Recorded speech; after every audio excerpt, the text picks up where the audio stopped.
Irmãos, que a graça de nosso Senhor Jesus Cristo, o amor de Deus Pai Todo-Poderoso, Criador de todas as coisas, e a comunhão do Espírito Santo, que esteja com todos nós nestas horas que estaremos aqui, em busca de luz, de paz, de amor, de sabedoria, entendimento. A nossa página de hoje é de número 139, na obra de salvação. O capítulo e o versículo de hoje é lá da carta de Paulo aos Tessalonicenses. É o capítulo 5 e o versículo 9. A tia Sônia trouxe a Bíblia. Não é extenso, mas a tia primeiro, antes de fazer a página falando sobre esse capítulo, a tia Sônia quer ler onde Paulo escreve aos Tessalonicenses, como se ele tivesse hoje, como Emmanuel vai vir na página espírita, trazendo para nós a explicação dentro do Espiritismo sobre o que Paulo disse lá há 2025 anos atrás, que parece que hoje está dizendo para nós. É sobre algo que eu vou retratar isso em mim, que faz parte, às vezes, infelizmente, e ainda de momentos da minha vida. É sobre a ira. Eu não sei se isso vem acontecer com algum dos meus irmãos, mas comigo, de vez em quando, eu me pego com ira. Às vezes, ela não é necessária, mas ainda me iro. Eu gostaria muito que vocês prestassem atenção nessa palavra de Paulo lá atrás, há 2025 anos atrás. Porque hoje vejo, ao ler as páginas que Emmanuel dita a Chico, eu vejo que Emmanuel era um ser, um espírito, que ele vivenciou tudo aquilo que Paulo vivenciou e que Paulo trouxe, e que ele vem através da página, através de Chico, mostrar para nós o que precisamos mudar enquanto ainda seres encarnados. Porque eu não sei se muitos de vocês aqui estão assim, dentro dessa parte planetária do que está acontecendo com o nosso planeta, a mudança do nosso planeta. E que todos nós sabemos que a nossa encarnação de hoje, no mundo de provas e expiações, é a última. Precisamos mudar. Precisamos caminhar. E para mim, tia Sônia, hoje, com a idade que eu tenho, eu estou buscando muito, meus irmãos. Sabe por quê? Eu gostaria muito de ter oportunidade de viver num planeta ditoso, continuar no planeta Terra quando eu retornasse. Porque eu sei que hoje, se eu não mudar, em provas e expiações, aqui vai ser a última. Se eu não mudar, eu serei enviada a outro planeta. Vocês imaginam bem para recomeçarmos. Será que alguém gostaria?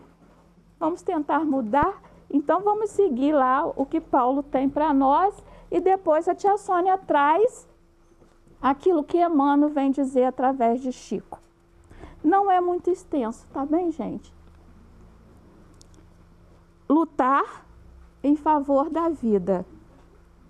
Vocês, porém, irmãos, já que não vivem nas trevas, esse dia não se pegará de surpresa como ladrão. Pois todos vocês são filhos da luz e filhos do dia. Não somos da noite, nem das trevas. Portanto, não fiquemos dormindo como os demais. Fiquemos acordados e sóbrios. De fato, aqueles que dormem, dormem de noite, e aqueles que ficam bêbados de noite. Mas nós que somos do dia, fiquemos sóbrios, revestido a armadura da fé e do amor, e o capacete da esperança da salvação. Pois Deus não nos destinou para a ira, e sim para possuirmos a salvação por meio de nosso Senhor Jesus Cristo. Ele morreu por nós, para que acordássemos ou dormindo, vivêssemos como Ele. Portanto, encorajem uns aos outros e se edifiquem mutuamente, como aliás vocês já estão fazendo. Nós lhe pedimos, irmãos, que tenham consideração por aquele que se afadigam entre vocês, aqueles que os dirigem no Senhor e os aconselham. Tenham por eles toda estima e amor, por causa do trabalho que eles realizam. Vivam em paz uns com os outros. Nós também os exortamos, irmãos. Repreendam os que não fazem nada. Animem os desescorajados. Ajude os fracos e sejam pacientes para com todos. Tome cuidado para que ninguém retribua o mal com o mal. Ao invés, procure sempre o bem uns dos outros e de todos. Estejam sempre alegres. Rezem sem cessar. Deem graças por tudo, porque esta é a vontade de Deus para vocês em Cristo Jesus. Não apaguem o espírito, não despreze as profecias. Examinem tudo e fique o que é bom. Estejam longe de qualquer tipo de mal. Que o mesmo Deus do Pai santifique vocês completamente. Que o espírito, a alma e o corpo de vocês se conservem íntegros, impreensíveis, para a vinda de nosso Senhor Jesus Cristo. Quem chama vocês é fiel, e Ele quem agirá. Irmãos, reze sempre um pelo outro. Saudem todos os irmãos com um abraço fraterno e santo. Peço encarecidamente que esta carta seja lida a todo tempo.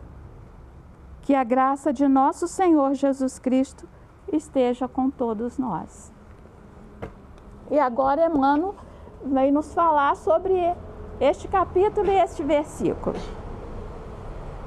Porque Deus não vos tem designado para a ira, mas para a aquisição da salvação por nosso Senhor Jesus Cristo.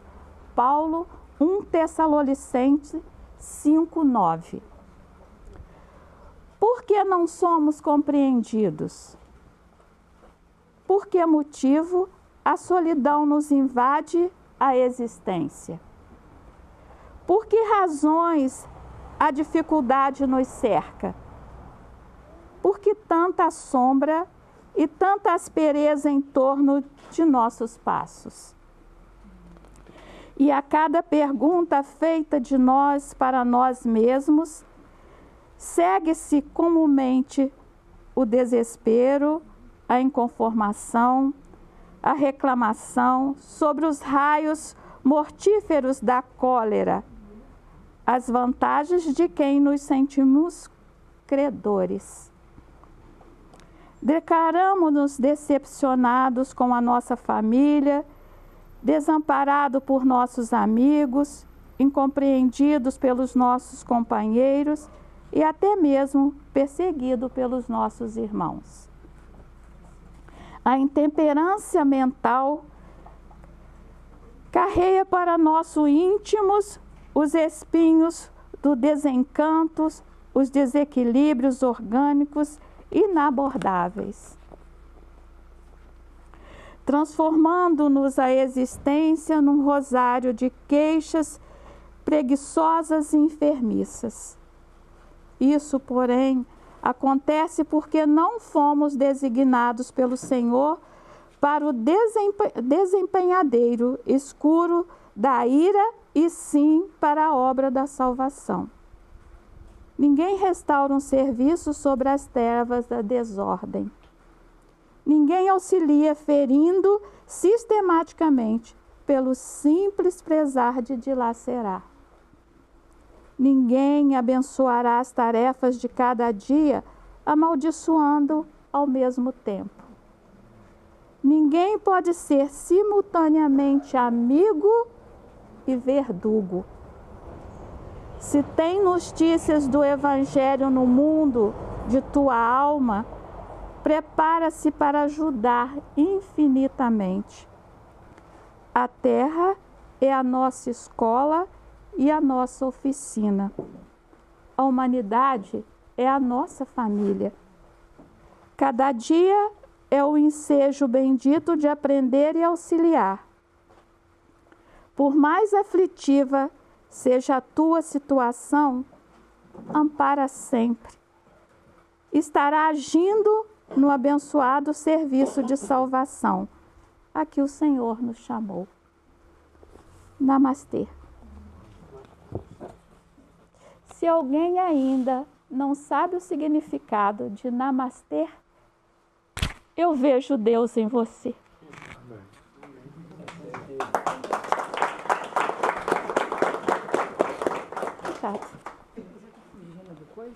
Você está ficando longe. Pois é. Estou vendo você. Gente, então vamos, né? Voltar o nosso pensamento em Jesus. Não estava presente aqui porque eu fiz 3 garrafas de café, já acabaram 2. Então até mais meia-noite vai precisar, né? Então eu vou ter mais 2 para fazer, tá, gente? Mas eu agora vou fazer a oração e volto lá para ver. Então vamos voltar o nosso pensamento a Jesus nesse momento, né?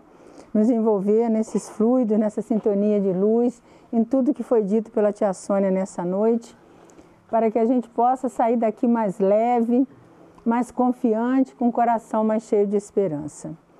Divino Mestre Jesus, nós te agradecemos, Senhor, por mais esse dia, por essa noite, pela oportunidade de estarmos aqui reunidos novamente, Senhor, onde viemos buscar, através da nossa querida Cojam, o auxílio que necessitamos para a nossa caminhada terrena.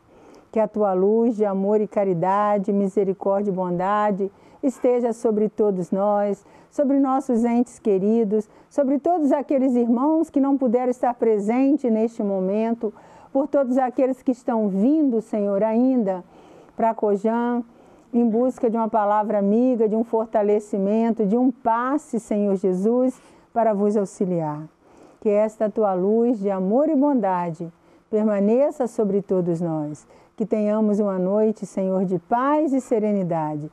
Que possamos aprender um pouquinho mais com o nosso irmão Adilson, que veio trazer para nós o estudo doutrinário desta noite. Que seus benfeitores espirituais, que os benfeitores espirituais desta casa estejam ao seu lado, vos auxiliando, intuindo, trazendo serenidade nesse momento. Rogamos também por todos os nossos irmãos que estão acamados, Senhor, que estão internados nos hospitais, em casas de recuperação, que possam receber a presença de benfeitores amigos, de médicos espirituais, levando a todos, Senhor, a medicação que eles necessitam para a saúde física e espiritual. Que assim seja, Senhor. Graças a Deus. Seja muito bem-vindo, Adilson. Cadê o Adilson? Eu olhei para cá, não te vi. Tá, meu jovem. Muito obrigada pela sua presença. Vou lá ver o café, tá? Só por isso.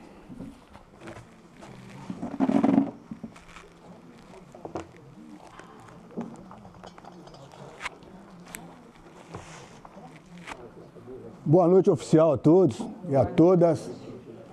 Eu falo todas, todos e todas, porque uma vez uma mulher me questionou Por que você só fala boa noite a todos? Embora a gramática não seja machista, a gente vai falar todas e todos, beleza? Veja bem, eu falei para os senhores e as senhoras que a Carminha não me chamava. Já tinha uns 2 anos. Agora ela me chamou 2 semanas consecutivas, para vocês terem que me aturar. O tema de hoje... Não vai mais 2 anos não, tá? Mas depende dela. O tema de hoje, bem-aventurados aflitos. Quando Kardec confeccionou as suas obras, ele teve o capricho de colocar no meio das duas de cá, 2 de lá. Ele constrói o Livro dos Espíritos, o Livro dos Médiuns, Céu e Inferno, Gênesis, e no coração de suas obras, o Evangelho segundo o Espiritismo. Parece que foi de propósito que Kardec fez isso. Porque o que fica no centro do nosso corpo é o coração. E o Evangelho segundo o Espiritismo é o coração das obras de Kardec. Porque trata das suas leis morais. Trata de situações extraídas do Evangelho de Jesus. Evangelho de Jesus segundo o Espiritismo. Há muito tempo atrás, há uns 5 anos atrás, eu vim nessa casa, eu falei de uma poesia que eu gosto muito e vou recitá-la de novo, que fala sobre o Espiritismo. O Espiritismo é uma luz gloriosa, divina e forte, que clareia toda a vida e ilumina além da morte. É uma fonte generosa de compreensão compassiva, derramando em toda parte o conforto da água viva. É o templo da caridade, onde a virtude oficia, onde a bênção da bondade é flor de eterna alegria. É a árvore verde e farta, nos caminhos da esperança, toda aberta em flor e fruto de verdade e de bonança. É a claridade bendita do bem que aniquila o mal. É o chamamento sublime da vida espiritual. Se buscas o Espiritismo, norteia-te em tua luz, porque o Espiritismo é uma escola e o mestre amado é Jesus. Esse poeta, Casimiro Cunha, ele residia na cidade de Vassouras. Ele desencarna muito novo, depois de perder as suas 2 vistas. Mas nem por isso, no plano espiritual, ele deixou de trabalhar para o Cristo. E no livro Parnaso de Além Túmulo, a primeira obra de Francisco Cândido Xavier, Casimiro Cunha escreve, dita, e Chico Xavier escreve para nós essa belíssima poesia. Bem-aventurado os aflitos. O que significa bem-aventurados? Talvez a gente leia algumas partes no Evangelho, a gente tenha preguiça de ir no dicionário e buscar o fundamento, a raiz da palavra. Bem-aventurados, felizes daqueles que sofrem. Não seria um contrassenso de Jesus ele ter afirmado isso? Porque Jesus não pergunta, não tem interrogação, não tem exclamação, tem um ponto. Ele determina bem-aventurado os aflitos. Seria um contrassenso de Jesus se ele não nos desse as explicações para que nós tenhamos ferramentas suficientes para navegarmos nesse mundo de prova e expiação com mais firmeza. O capítulo 5, onde está contido esse título do Evangelho segundo o Espiritismo, é o maior capítulo do Evangelho.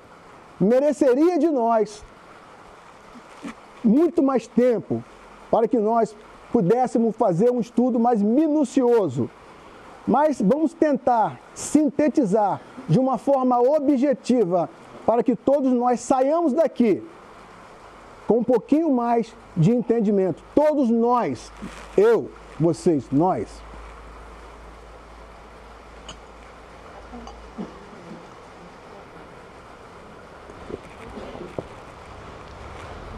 Kardec coloca aqui, justiça das aflições. Toda aflição é justa. A gente já se perguntou por que eu estou sofrendo, por que eu estou em aflição nesse momento. Nós já nos perguntamos sobre isso, por que estamos aflitos. Muitas das vezes, as nossas aflições são causadas por nós mesmos. Nós causamos as nossas próprias aflições. Nós buscamos as nossas crises existenciais. Consciente ou inconsciente, nós cavamos o nosso próprio buraco. E a justiça das aflições, porque quando Kardec, na questão 621, quando ele pergunta aos espíritos aonde estão escritos as leis de Deus, e os espíritos são enfáticos na consciência. Por que os espíritos responderam na consciência? Porque na consciência todo mundo tem as suas vontades, todo mundo tem tudo aquilo que está sendo planejado. Então os espíritos foram muito sábios.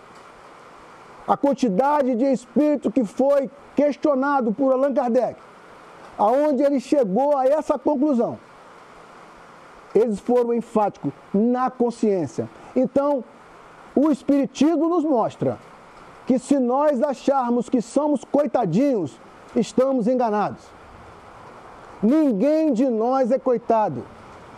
Cada um sabe o porquê das suas aflições. Pode não querer saber, pode tentar mascarar, mas todos nós sabemos por que estamos sofrendo. E se nós percebermos que toda aflição é uma oportunidade de crescimento, nós sofreríamos rindo. Mas nós não vemos por esse ângulo. Nós vemos como um castigo de Deus. Deus me castigou e determinou que eu nascesse careca, que eu nascesse num país racista e nascesse preto. Não teria justiça de Deus aí. Em todo o meu programa de reencarnação, todos os nossos programas, a gente, na maioria das vezes, participamos das nossas programações reencarnatórias. Na maioria das vezes participamos. E pedimos, muitas das vezes, para vir nessa terra, do jeito que nós estamos. E chegamos aqui, abrimos a nossa boca para somente reclamarmos. Para somente dizer que Deus não é justo. Porque o fulano tem cabelo e eu não tenho? Por que o fulano nasceu branco e eu nasci negro? Por que o fulano tem 1,90 m e eu tenho 1,60 m? A gente começa a questionar. Mas à medida que nós vamos avançando no estudo, porque doutrina espírita é estudo também. Nós precisamos buscar, fazer uma imersão no estudo, para que nós tenhamos base de discutirmos, de falarmos de Jesus. E isso serve para todo mundo. Todos nós temos que entender por que as aflições acontecem na nossa vida. As causas atuais das aflições.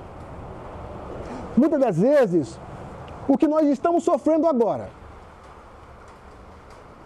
nesse momento, são causas dessa nossa reencarnação. São situações que nós deixamos mal resolvidas. E, nesse momento, estamos em dificuldades, porque não resolvemos lá atrás aquilo que deveríamos resolver. Aí sentamos em cima do comodismo, sentamos em cima das blasfêmias, sentamos em cima, eu sou um coitado, eu não tenho sorte, Deus não olha para mim, por que que o meu filho não conversa, meu filho não se dá bem comigo, por quê? Por que que o meu pai não é meu companheiro? Por que que os meus netos não combinam comigo? Por que que eu não combino com os meus netos? Esses questionamentos, meus irmãos, têm que fazer parte da nossa vida, têm que fazer parte da nossa existência. Aí sim, nós vamos ter mais leveza em todas as nossas aflições. Na maioria das vezes, as nossas aflições acontecem nessa atual reencarnação. Me permitem fazer uma alusão à minha pessoa. Não vou dizer o fato, mas tem situações que eu sofro, que eu sei aonde eu errei. Foi nessa vida. Eu vou lá atrás. Eu vou lá no arquivo na CPU e registro. Está ali. Por que que você está passando isso hoje? Nessa encarnação. Eu tenho certeza que todos nós temos essa capacidade. Todos nós temos o dever de fazermos isso. Porque nós sairíamos dessa reencarnação melhores. Igual a Sônia falou, quem de nós não quer voltar à Terra melhor? Não quer participar do mundo de regeneração, mas para participar do mundo de regeneração, tem que estar entendendo o porquê das aflições. Se Jesus disse, bem-aventurados os aflitos, ele quis dizer que toda aflição é uma oportunidade de crescimento espiritual. Haroldo Dutra Dias, em uma de suas palestras, ele disse que estava chorando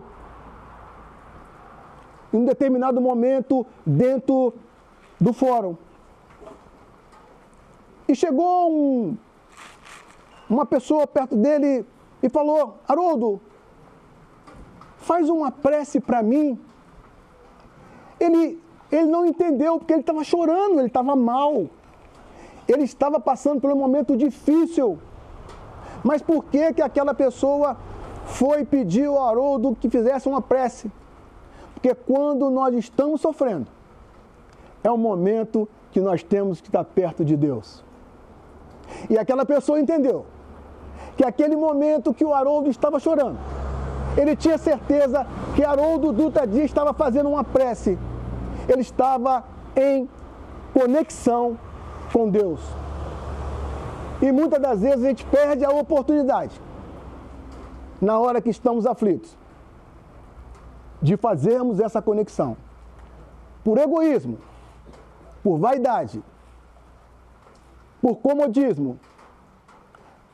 Eu estou aflito, eu vou lá na Cojan terça-feira, eu vou sexta na Cojan, tomo um passe. Não é assim que funciona. Não é assim que funciona. As aflições, elas fazem parte da nossa vida para que nós cresçamos. Eu sempre coloco, quando eu tenho a oportunidade de falar, que a câmara de passe, a casa espírita não vai resolver o seu problema. Não vai. A casa espírita aponta caminhos. Aponta o caminho para a sua aflição. Mas ela não vai resolver a sua aflição. Cada um segundo as suas obras, disse Jesus. Cada um segundo as suas obras. todos os médiuns, todos os trabalhadores do plano espiritual, eles estão aqui, esperando a todos nós, de braços abertos, rindo. Mas as aflições, quem vai ter que arrumar somos nós.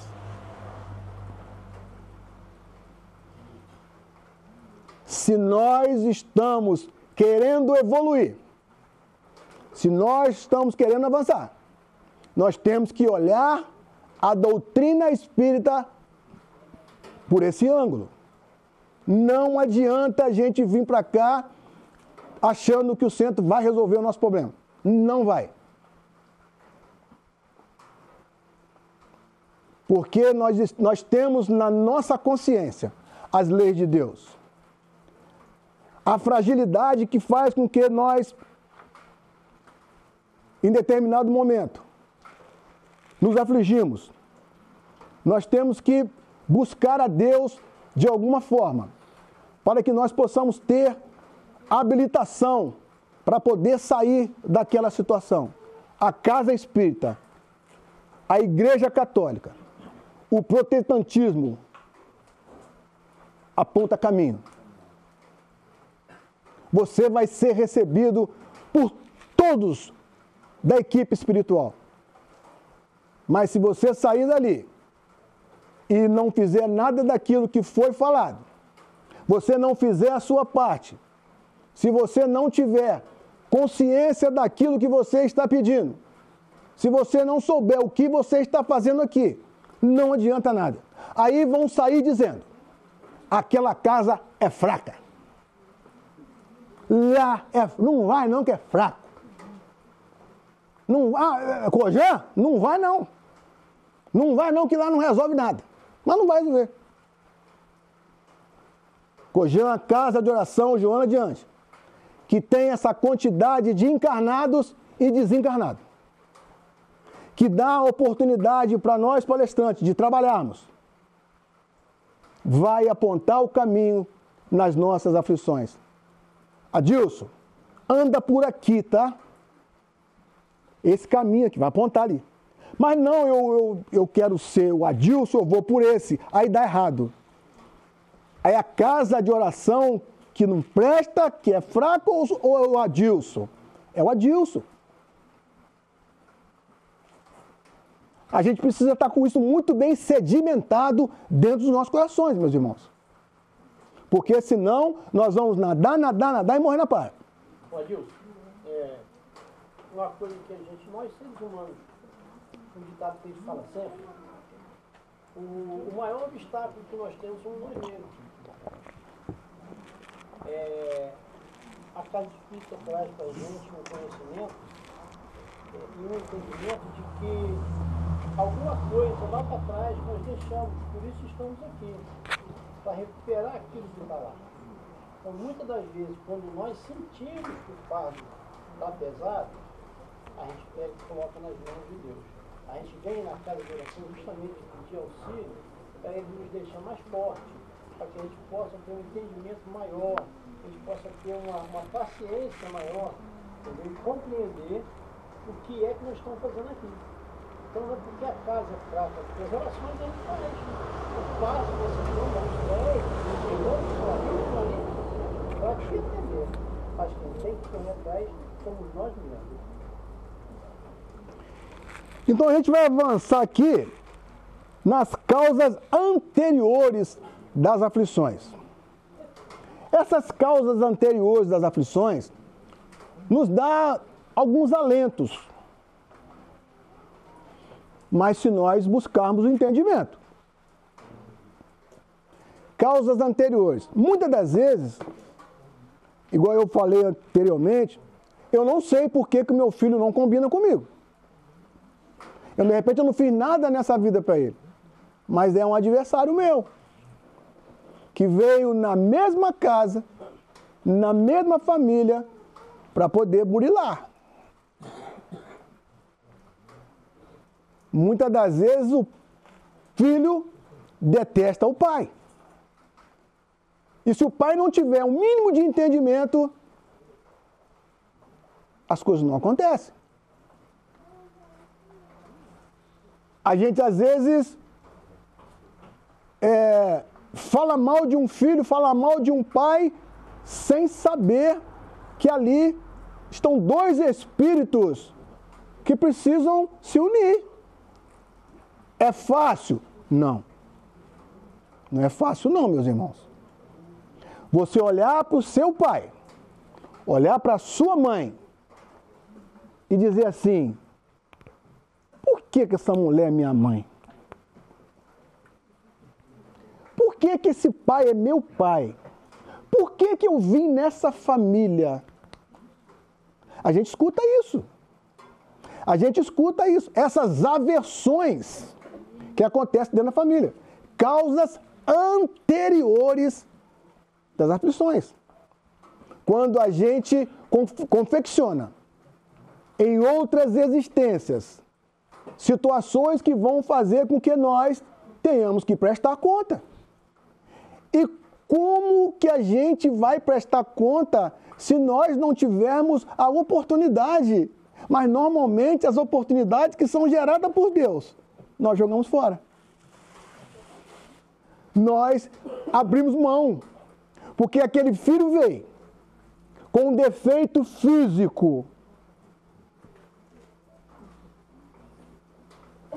Mas por que eu tenho que cuidar de uma criança com defeito físico, se uma outra família, as crianças vêm todas boas? Oportunidade de crescimento. Mas aonde que a gente vai entender isso? Aonde que a gente vai ter a noção disso? No Espiritismo. Porque a gente escuta irmãos nossos dizer, são mistérios de Deus. Mas que Deus é esse? Que Deus é esse que vai permitir que eu tenha um filho todo errado e a tia Sônia, uns filhos todos maravilhosos, a Carminha, e eu vim com... Que Deus é esse? Se não houvesse justiça, se não houvesse causas anteriores das aflições.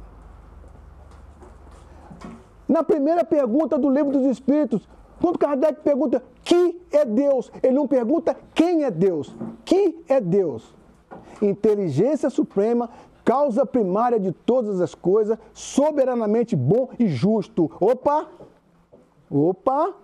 Olha essa última palavra, justo.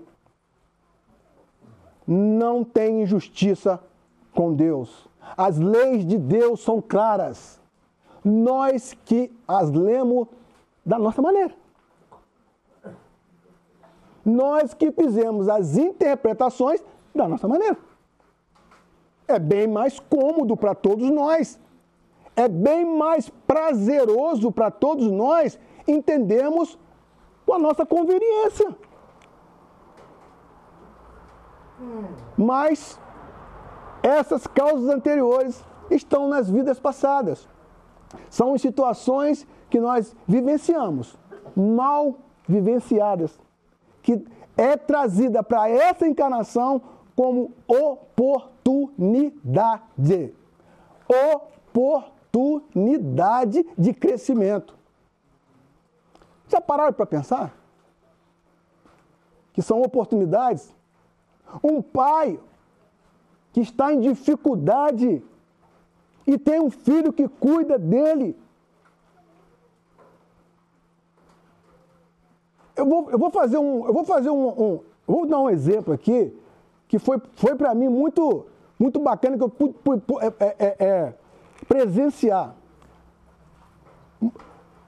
A Fabíola, minha esposa, ela conviveu com a doença da mãe dela durante 9 anos, de muito sacrifício, de muita luta, de muita dor. E no momento que ela desencarna,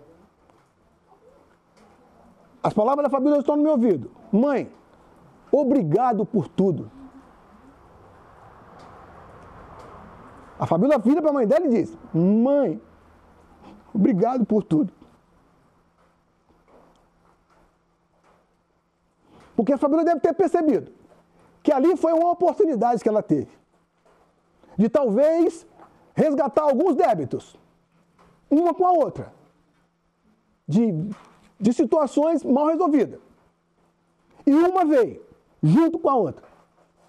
E ela desencarna, ela e a Fabiola, em casa. Eu, João Pedro, não estávamos. E ela fala, mãe, muito obrigado. Foi um exemplo muito grande que eu tive a oportunidade de presenciar. Quantas vezes nós agradecemos uma aflição? Muito obrigado por estar passando por isso. Mas nós preferimos a outra coisa. Nós preferimos dizer, Deus não é comigo.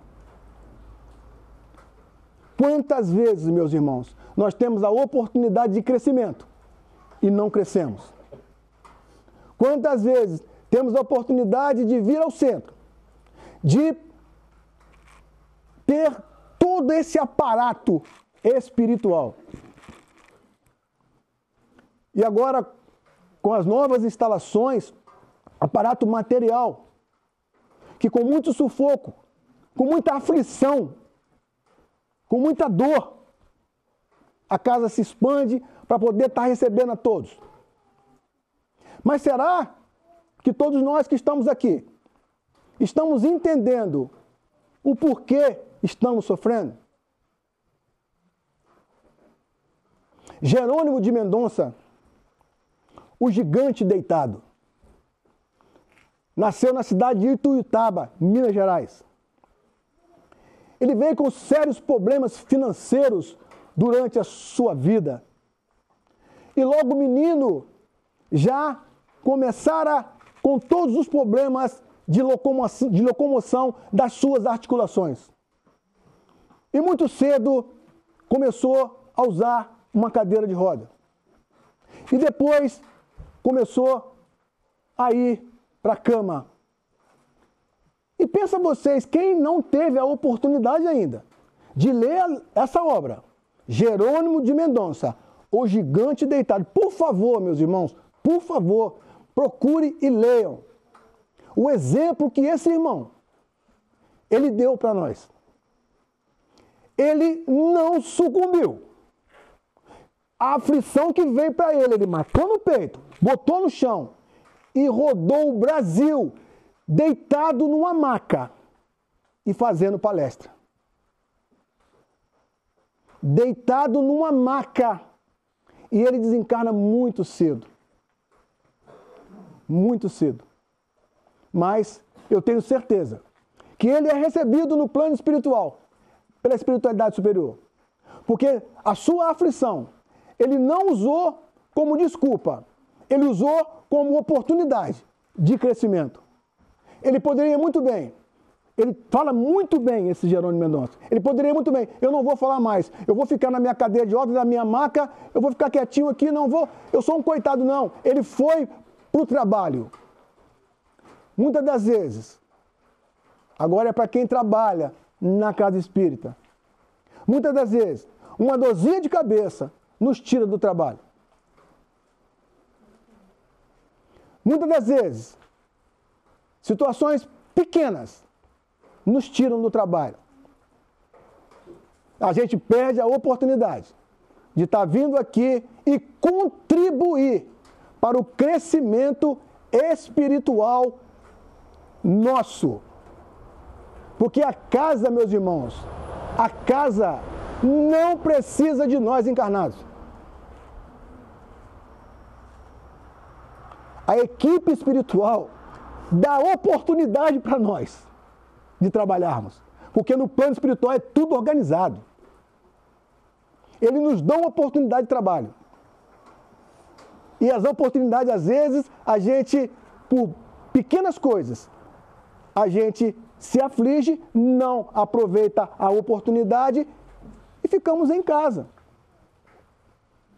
A gente precisa entender que tudo que nos foi dado nessa vida, ou nós construímos nessa atual encarnação, ou trouxemos de outras. Aí tem o Código Penal da Vida Futura. Para explicar o quê?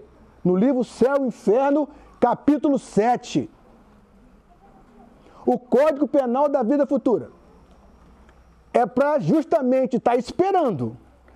Muitas das vezes a gente acha, por que fulano faz tudo errado e a vida dele dá tudo certo? Eu faço tudo certo, a minha vida só dá errado. Mas o Código Penal da Vida Futura, ele vai ter que reparar tudo de errado que ele fez. Não é porque eu estou jogando praga nele. É porque são leis de Deus. São leis que não tem... Essa lei não falha. Essas leis não falham. E precisam serem bem entendidas por nós. Código Penal da Vida Futura, capítulo 7, livro Céu e Inferno. A quarta obra de Allan Kardec. Quem tiver alguma curiosidade, visita lá o capítulo 7 do Céu e Inferno, que nós vamos ter lá o Código Penal da Vida Futura. Tudo que nós fazemos, em algum momento, nós vamos ter que acertar contas. Mas, meus irmãos, esse acerto de contas não vamos encarar como uma pena. Vamos encarar como oportunidade. Se amanhã nós acordarmos no mundo espiritual e nos depararmos com situações difíceis, vamos buscar a nossa memória. No dia 3, lá na Cojan, teve um carequinha lá que estava falando sobre aproveitar as oportunidades. Aproveita a oportunidade aonde você se encontra. Aprenda a florescer aonde você está. Aprenda a ser um espírito de luz aonde você está. Use todos os problemas de aflição que nós vivemos nessa nossa encarnação como degraus para que nós possamos alcançar a nossa evolução. Meus irmãos, que Jesus, nosso amigo, nosso companheiro, possa estar cutucando o nosso coração nesse momento, fazendo com que nós nos despertemos para aproveitar melhor as nossas aflições. Porque Jesus falou, bem-aventurados os aflitos, aqueles que sabem sofrer. Sofrer bom? Não, mas é oportunidade. Obrigado, Carminha, mais uma vez. Obrigado, Sandra. Obrigado, telespectadores, ou espectadores, que a gente não está na televisão. Obrigado, Orion, e obrigado, Jesus.